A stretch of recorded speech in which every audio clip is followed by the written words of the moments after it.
Hello students, I'm Dr. Himanshu Kandpal, Assistant Professor English, Government MS College for Women, Bikaner. Today I'm going to discuss the essay Machines and Emotions written by Bertrand Russell.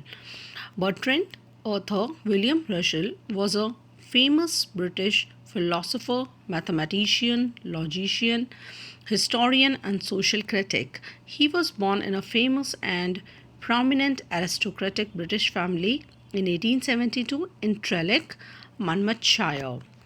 Bertrand has been the recipient of Nobel Prize in Literature for his significant and varied writings, which reflect freedom of thought and humanitarian ideals. It means that Bertrand had tried his hand in many variety of writings, an intellectual giant of the 20th century.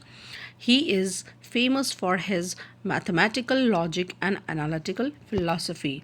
He had made several contributions to history, education, political theory, and religion.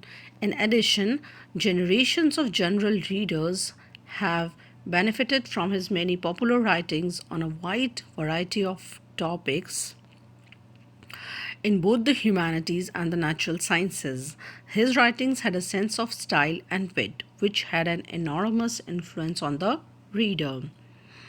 The Principles of Mathematics was Russell's first major work. Another important work, Principia Mathematica, was written by both Russell and Alfred North Whitehead, who was also a philosopher and mathematician. In 1912, he published his concise and introductory book, The Problems of Philosophy. Russell also wrote about sexual morality and agnosticism in his book entitled Marriage and Morals. During his experiment at Beacon Hill, he gave life to another book, Education and the Social Order.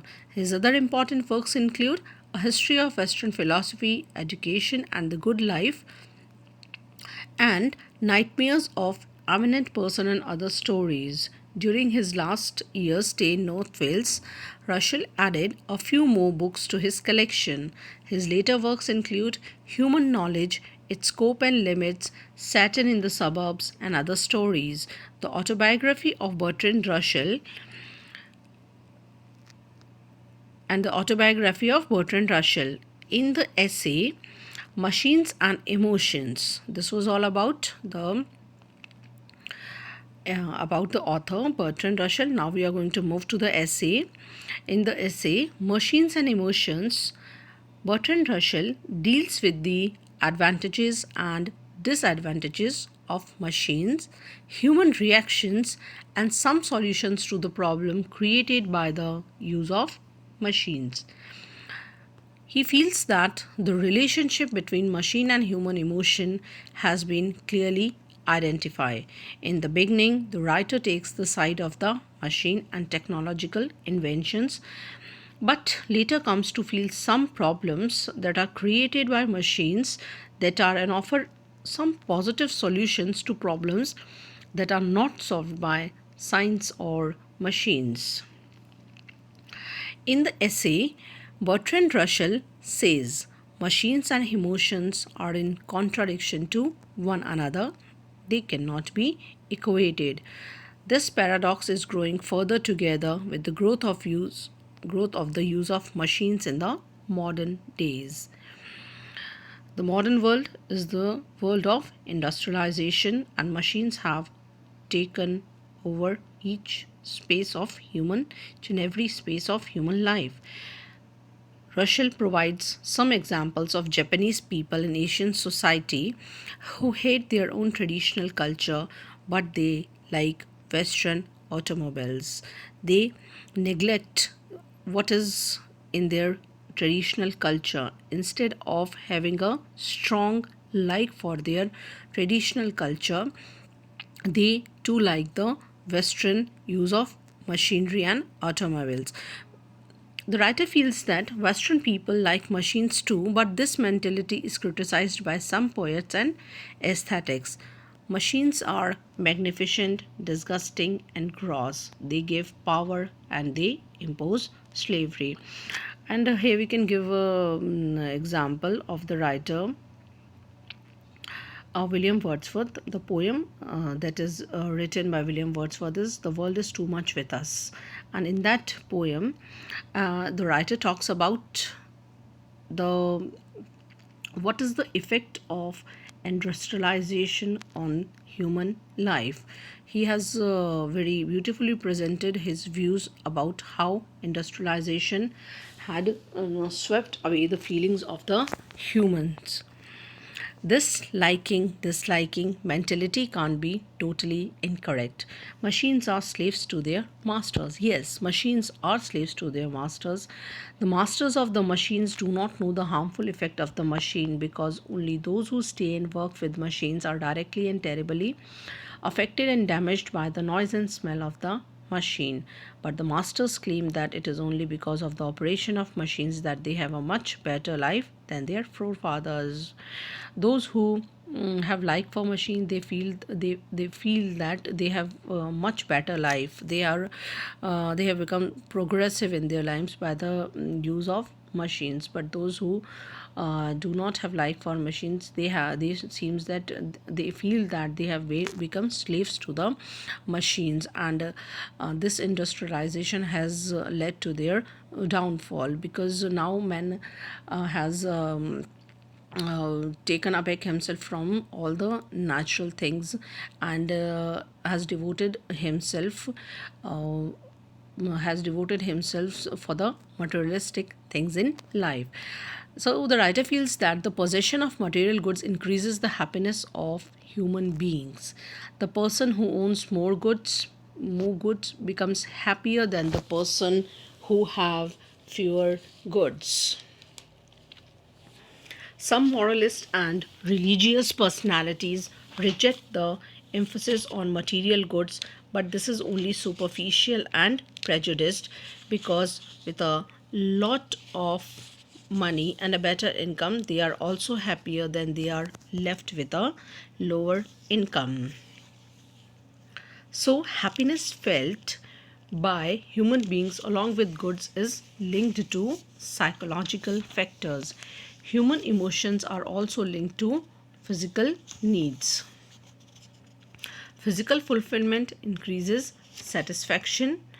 In poverty and lack of goods, human beings cannot be satisfied and happy. So, the writer feels that uh, in some way the possession of material goods increases the happiness of human beings, because like having a proper income and having a lot of money, it makes them happier, because now they can possess more of the materialistic things in life.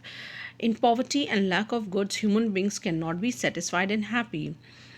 But all the people are trying to increase their income, because the satisfaction with a better life relies on material wealth. Here we can again I can quote some of the few lines of William Wordsworth, like when he says in his poem, "The world is too much with us, late and soon, getting and spending. We lay waste our powers, little we see in nature that is ours. We have given our hearts away, a sordid bone. We have given our hearts away to the materialistic pleasures of life." Though income is necessary for happiness, but that too which can provide for a better life is good. Running after the materialistic things in life leads us nowhere. So all the people are trying to increase their income, because the satisfaction with a better life relies on material wealth. Material wealth is gaining social influence as well as mental and spiritual contentment. While people don't know everything about the things they have and they hold that, so other people in society know the value and significance of the things. Social status and recognition are different from one culture to another. So, the possession of material prosperity should work as a competitive matter. People who have much material prosperity are superior, and the people who don't have material prosperity get pain if they are poorer than their neighbors, because they not only lack the basic necessities in life, but they also lack the material things that the people who possess them think that they are more happy than others. On the other hand, human happiness depends on the control of population. In any country, if any country has a smaller population, people can be more prosperous than that of the people of those countries which have a greater population. So if we think the only machine brings happiness, prosperity, that is wrong concept. So to replace the importance of machine and material prosperity, we should control starvation too. The machine regularizes men, and lack of it renders them erratic. Irregular life is called a bad life because there is no punctuality, severity, and consistency. What the writer feels that prosperity not only depends upon material gains, with that machine brings happiness and prosperity. We think that only machine brings happiness and prosperity. It is not that. So for that we have to control a lot many things in society, so that life could become irregular, life could become regular. And in it, one of them is that to not let the people starve, and that is only possible if there are few amount, if the population is controlled. About two-thirds of the way into the essay, the arguments comes out that machines are not inherently good or bad. They have their benefits. Yes, they have their benefits. We can say that they have made our life easy. This essay lays out a logical argument about humanity itself, that humans have something to lose. Their human emotions, which some might say is one of humanity's defining necessary and sufficient conditions of being human. That is, we have something to lose by using, loving, adoring, and identifying with machines. It means, like we can say here, that excess of everything is bad.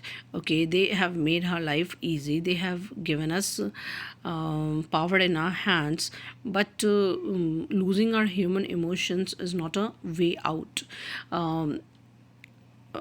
Being capable of loving humanity is more important. Means, like, it is better to develop the kind of feelings, the feelings that have human values.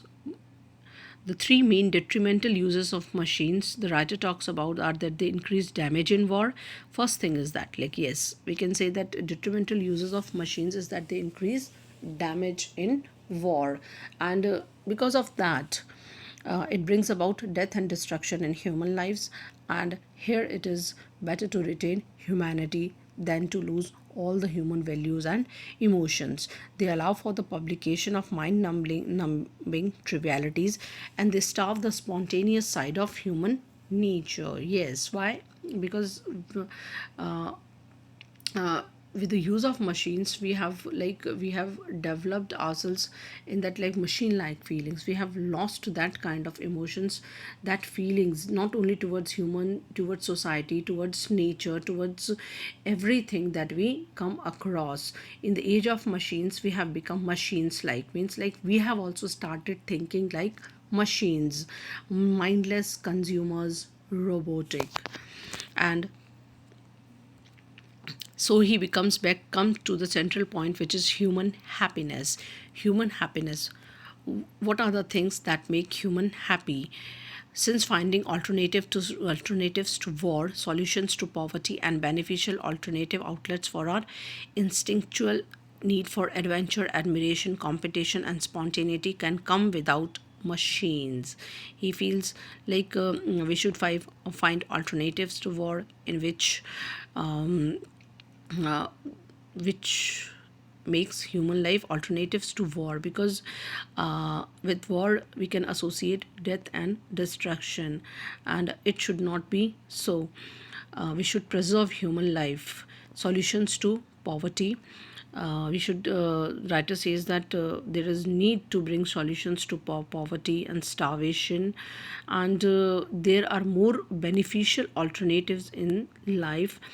like instinct for adventure. We should be adventurous, we should go for adventure, we should admiration, competition, all things, all in spontaneity in life which gives vitality can come without machines. Then the solutions to these and other problems must be solved by more deeply understanding human nature. It is necessary to understand human nature, what the human nature, what human mind wants, not only by relying on the convenience. Okay, we can make our life convenient with the help of machines, but with that we cannot gain the human emotions, convenience and monotony dispassionately driven by our machines and technology. We can have like for the machines, but to a limit. With that, we should also give importance to human nature, humanity, human emotions also, so that our life should not become machines like mindless and robotic. Thank you. This is all about the essay, Machines and Emotions. Like, share, and subscribe. Thank you.